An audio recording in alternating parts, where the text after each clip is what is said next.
Hello everyone, welcome to smart selection. आज हम लोग करेंगे रूल नंबर 7। प्रीवियस अब आप लोग खुद रिवाइज करते रहिएगा। हाँ, तो रूल नंबर 7 हमारा क्या कहता है? If who which that is used as a relative pronoun. जब भी हु विच या दैट रिलेटिव प्रोनाउन की तरह यूज़ होगा तब वर्ब हमारी उससे ठीक पहले वाले सब्जेक्ट के अकॉर्डिंग लगाई जाएगी या फिर नियरेस्ट सब्जेक्ट के अकॉर्डिंग लगाई जाएगी। और इसको जो उससे ठीक पहले वर्ब आती है एंटीसीडेंट भी कहते हैं। चलिए मैं आपको समझाती हूँ। इसके लिए मैं आपको एक एग्जांपल देती हूँ। मान लीजिए ये हो आप, ठीक? और आप जो हो एक सुंदर सी लड़की के साथ खड़े होके बात कर रहे हो और आपका एक दोस्त है जो कि आपको दूर से देख रहा है कहीं कि अच्छा भाई तो बात कर रहा है। अब बाद में आपकी जो है बात हो गई उस लड़की से, वो लड़की चली गई और आपका दोस्त जो है ये आके सीधे आपको कहता है कि भाई सुन, वो जो है ना उससे मेरी बात करा दे। अब वो पूछ रहा है कि भाई कौन? तो इसने कहा अरे भाई वही। उसने कहा वही कौन? उसने कहा अरे वही जो तेरे साथ खड़ी थी। तो कह रहा है कब खड़ी थी भाई, कौन? तो उसने बताया अरे वही जो बहुत सुंदर थी। अरे कौन थी? तो ये जो इस तरीके से आप रिप्रेजेंट करते हो ना, इसने कहा अरे वही, यानी कि हु, कौन, हुज, किसका, विच, कौन सा, दैट, कि जिससे तू थर्ड लेक्चर में बात कर रहा था। अरे कौन से लेक्चर में? तो ये सारे जो वर्ड्स होते हैं हु, हुज, विच, दैट, ये सारे हमारे क्या कहे जाते हैं? रिलेटिव प्रोनाउन कहे जाते हैं। और रिलेटिव प्रोनाउन अगर आपका किसी भी सेंटेंस में आता है तो वहाँ जो आप वर्ब लगाते हो वो किसके अकॉर्डिंग लगाते हो? आप उस पर्सन के अकॉर्डिंग लगाओगे जिसकी आप बात कर रहे थे। जैसे यहाँ पे ये दोनों दोस्त किसकी बात कर रहे थे? उस लड़की के बारे में बात कर रहे थे, तो वर्ब किसके अकॉर्डिंग लगेगी? सारी उस लड़की के अकॉर्डिंग लगेगी। क्लियर हुआ? जैसे कि और एग्जांपल मैं आपको दूँ तो आपका दोस्त कहने लगे कि चल भाई वो मूवी देख के आएंगे, उसी हीरो की आई है। आपने पूछा किस हीरो की? उसने कहा अरे वही जो बहुत ज़्यादा स्मार्ट है। अब वो कहने लगा कि भाई कौन है? उसने कहा अरे वही जो बहुत ज़्यादा टॉल भी है। उसने कहा कौन है टॉल? तो इतने सारे हीरो हैं। वो कहने लगा अरे वही जिसने बहुत एक्शन किया है। वो फिर से कह रहा है भाई किसने? तब फिर उसने बताया कि अरे वही जो है वर्ल्ड के मोस्ट 5 हैंडसम मैन में भी आता है। तब आपने कहा अच्छा ऋतिक रोशन। हाँ चलो चलो चलते हैं, ठीक? तो ये जो वर्ड्स होते हैं कि कौन, वही, जिसकी वो आई थी, तो ये सब क्या है? ये रिलेटिव प्रोनाउन है। और रिलेटिव प्रोनाउन जहाँ पे आएंगे आप वर्ब किसके अकॉर्डिंग लगाओगे? जिस पर्सन की बात हो रही है उसके अकॉर्डिंग। या फिर इंग्लिश में अगर कोई सेंटेंस होगा तो वहाँ आप कैसे पहचानोगे? इसका एक सीधा सीधा बिल्कुल डायरेक्ट तरीका है जिससे आप पहचान सकते हो। जहाँ पे भी आपको कोई रिलेटिव प्रोनाउन लगा दिखाई दे, जैसे कि हु, हुज, विच, दैट, हमने मान लिया हु लगा हुआ है, तो जो आप वर्ब लगाओगे वो ठीक हु से पहले जो भी होगा उसके अकॉर्डिंग लगा दोगे। इंग्लिश में पहचान का ये डायरेक्ट तरीका है कि जो भी हु से पहले यानी कि रिलेटिव प्रोनाउन से पहले लिखा हुआ होगा उसके अकॉर्डिंग आप लगा दोगे। चलो अब हम देखते हैं इसके एग्जाम्पल्स, तो आपका ये और भी ज़्यादा क्लियर हो जाएगा। फर्स्ट एग्जाम्पल क्या है? It is I who am to blame. क्या कह रहा है कि हाँ मैं ही हूँ जिस पे सारा इल्ज़ाम डालना है, मैं ही हूँ वो, है ना? तो देखो आप सेंटेंस में क्या है, यहाँ पे क्या यूज़ हुआ है? हु देखते ही आप क्या समझ गए? रिलेटिव प्रोनाउन है। और जहाँ भी रिलेटिव प्रोनाउन है जो वर्ब है वो किसके अकॉर्डिंग आएगी? जो भी इससे पहले बैठा हुआ होगा, रिलेटिव प्रोनाउन से जस्ट पहले। सब्जेक्ट आपको जैसा भी दिखे उसी के अकॉर्डिंग आप वर्ब लगा दोगे। और आप जानते हो कि सिंगुलर सब्जेक्ट के साथ कैसी वर्ब लगती है? सिंगुलर। और प्लूरल सब्जेक्ट के साथ लगती है वर्ब प्लूरल। इसमें तो किसी को कोई डाउट नहीं है, ये तो बिल्कुल हमारा बेसिक था जो हमने फर्स्ट क्लास में ही समझ लिया था। तो यहाँ पे क्या लगा है? आई के साथ हमेशा क्या लगता है? आई के साथ हमेशा एम लगता है। इसलिए आपका जो सेंटेंस बना ये बना it is I who am to blame. अगर आप इसको सुनोगे नॉर्मली फर्स्ट टाइम में तो आपको बहुत ही ज़्यादा अजीब सा लगेगा, अटपटा सा, कि बिल्कुल सेट नहीं हो रहा। इसीलिए तो हमें ग्रामर पढ़नी पड़ती है। अगर इतना ईजी होता और जिनको फिर इंग्लिश आती है तो हर कोई कॉम्पिटिटिव इंग्लिश क्रैक कर जाता। तो यही डिफरेंस है, ये रूल्स जो है आपको देखने हैं। आपको यहाँ पे सेंटेंस ऐसे नहीं करना it is I who is to blame, वो गलत हो जाता क्योंकि हु से जस्ट पहले कौन है? आई। इसलिए, और आई के साथ हमेशा क्या लगता है? एम, इसलिए आपने क्या लगाया है? एम लगाया है रिलेटिव प्रोनाउन के बाद। चलिए और एग्जाम्पल देखते हैं। आई who am a cricketer play here. Again subject आपका क्या है, आई। यहाँ पे क्या यूज़ हुआ है, रिलेटिव प्रोनाउन हु को देखते ही आप समझ गए कि जो वर्ब लगेगी उससे ठीक पहले वर्ड के अकॉर्डिंग लगेगी, और आई के साथ हमेशा क्या आता है, एम आता है, इसीलिए यहाँ पे क्या लगा हुआ है, एम।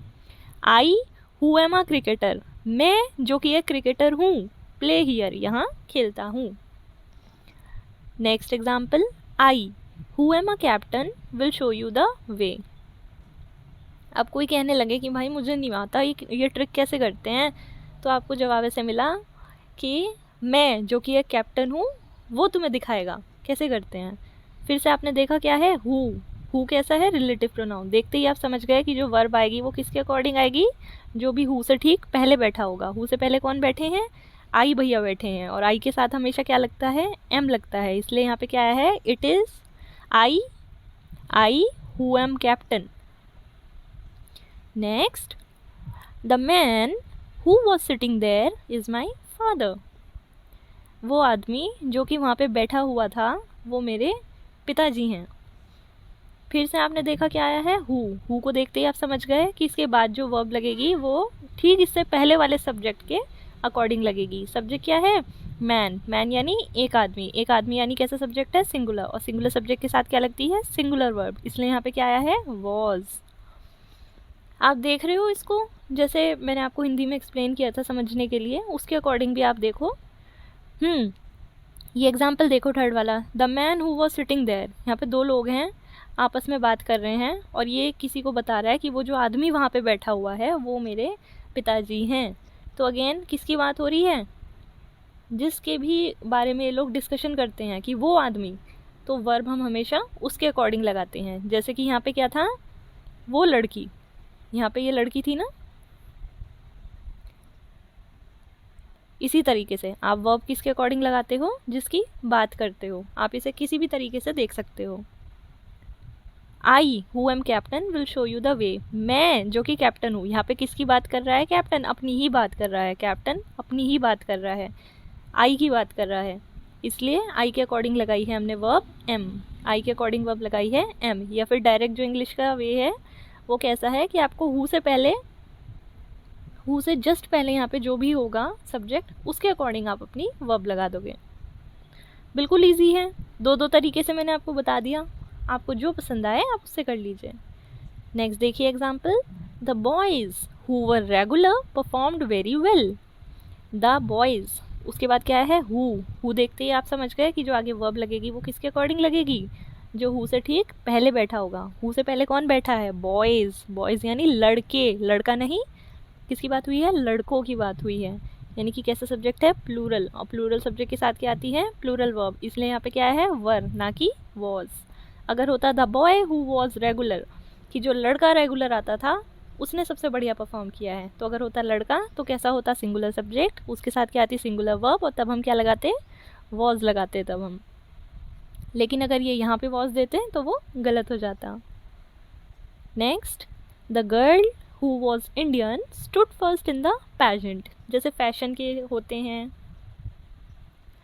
या फिर मिस इंडिया के होते हैं, तो इनके जो पैजेंट होते हैं उसके बारे में यहाँ पे कहा गया है, the girl who was Indian, कि जो लड़की इंडियन थी इस बार जो है मिस यूनिवर्स वो बनी है। इस तरह से आप समझ लीजिए क्या है यहाँ पे, हु देखते ही आप समझ गए क्या, कि जो वर्ब आएगी वो किसके अकॉर्डिंग आएगी, जो हु से ठीक पहले बैठा होगा। इससे पहले कौन बैठा है, लड़की, लड़कियां तो नहीं है, एक लड़की है, द गर्ल एक पर्टिकुलर लड़की की बात हुई है, और एक है यानी कि सिंगुलर सब्जेक्ट है, सिंगुलर सब्जेक्ट के साथ क्या आती है, सिंगुलर वर्ब, इसलिए यहाँ पे क्या लगाया गया है, वॉज ना कि वर। नेक्स्ट देखिए, the girl who became IAS is the daughter of my relative. जो लड़की IAS बनी है वो मेरे रिश्तेदारों की बेटी है। हु से ठीक, ये रहा हु से ठीक पहले क्या आया है, गर्ल यानी एक लड़की, तो आप समझ गए कि जो वर्ब आएगी वो किसके अकॉर्डिंग आएगी, जो भी हु से ठीक पहले बैठा होगा, और हु से ठीक पहले कौन है, सिंगुलर, और जब सब्जेक्ट सिंगुलर हो तो सिंगुलर सब्जेक्ट के साथ क्या आती है, सिंगुलर वर्ब, इसीलिए यहाँ पे क्या लगी है, इज़ लगी है। ठीक, क्लियर, या आप ऐसे भी समझ सकते हो? दूसरे वे में भी बता देती हूँ।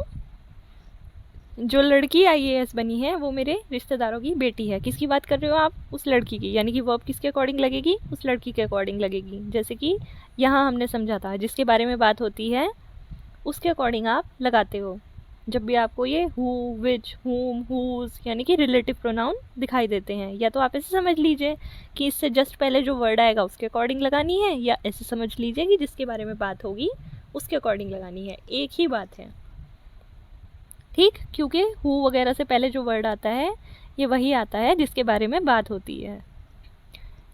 द गर्ल जो कि फर्स्ट आई है, तो यहाँ पे भी किसकी बात हुई है? उस लड़की की, इसलिए वर्ब लगाई है उस लड़की के अकॉर्डिंग।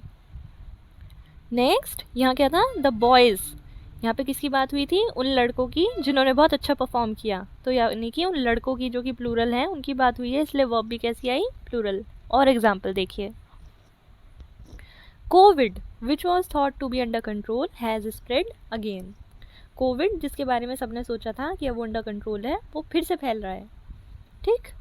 तो यहाँ पे क्या है? विच रिलेटिव प्रोनाउन है, यानी कि इसके बाद जो भी वर्ब है वो किसके अकॉर्डिंग आएगी? जो भी रिलेटिव प्रोनाउन से ठीक पहले बैठा होगा। वो कौन बैठे हैं? कोविड भाई साहब।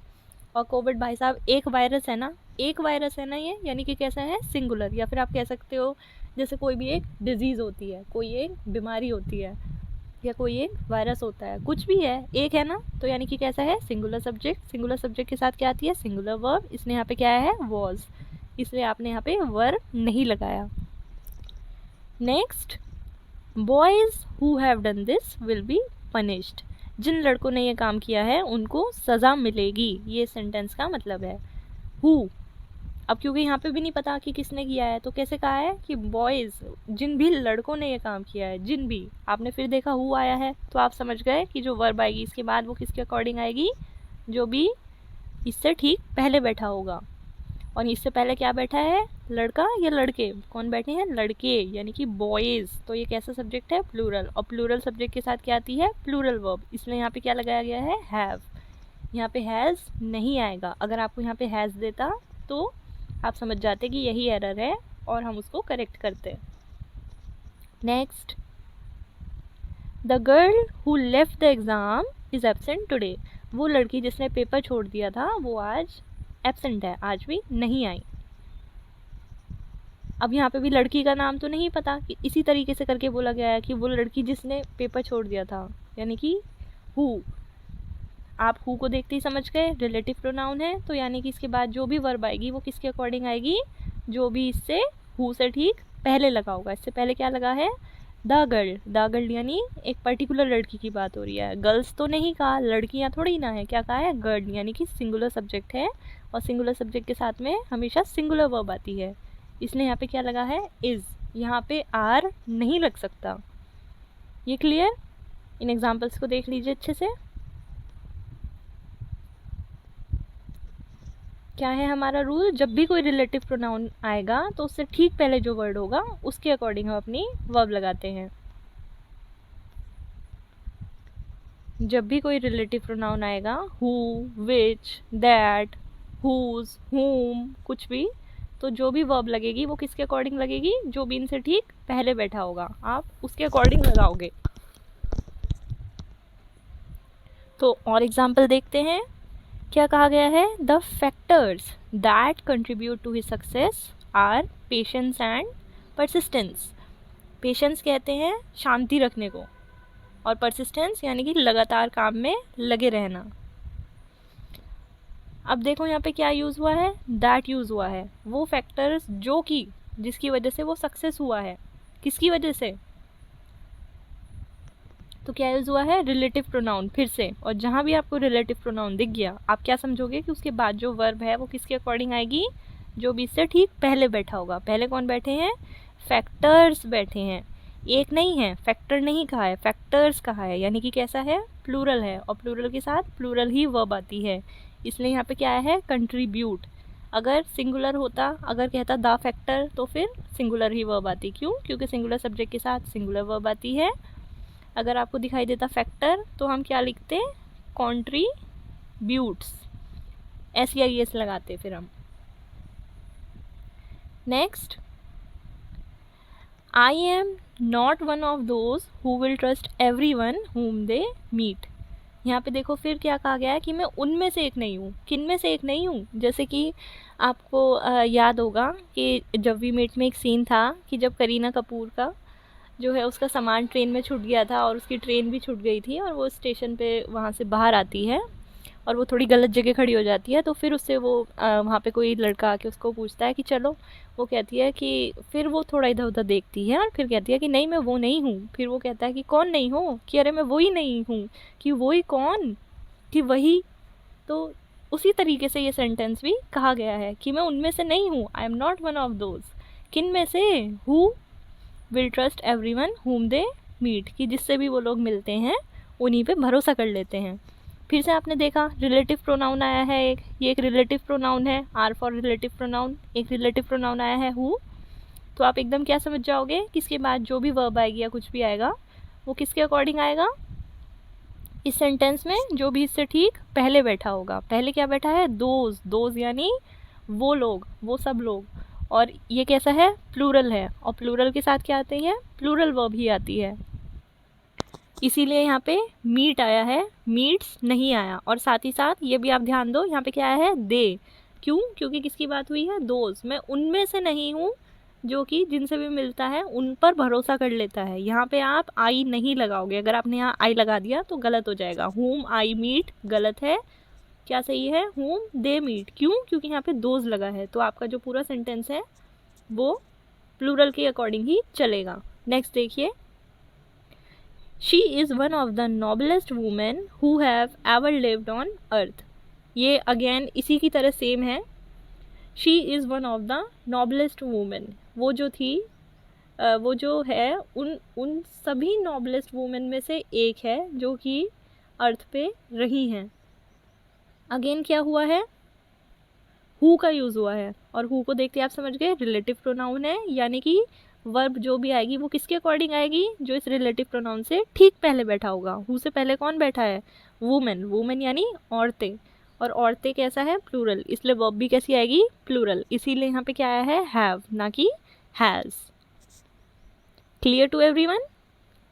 ये था हमारा रूल नंबर 7। रूल नंबर 7 में हमने क्या देखा? रूल नंबर 7 कहता है कि जब भी कोई रिलेटिव प्रोनाउन होगा तो जो वर्ब आएगी वो ठीक उससे पहले वाले वर्ड के अकॉर्डिंग आएगी। उससे पहले जो भी सब्जेक्ट होगा उसके अकॉर्डिंग हमारी वर्ब आएगी। चलिए यहाँ तक का रिवाइज कर लीजिएगा। कल हम करेंगे रूल नंबर 8।